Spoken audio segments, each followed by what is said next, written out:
طب انت شفت حاجة معينة خليتك تبقى كده؟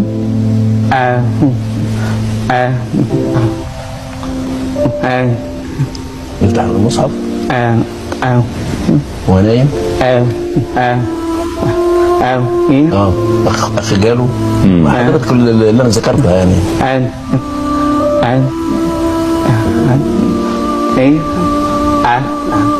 ممكن تترجم لي اللي قاله؟ يقول لك كان نايم وواحد جاله اخ رأى يعني رؤية يعني في المنام، وقال له اقعد هنا كده اهوت وافتح المصحف. اقرا آية واحدة. اقرا آية واحدة كانت ايه الآية؟ آية ايه؟ الآية واقراها.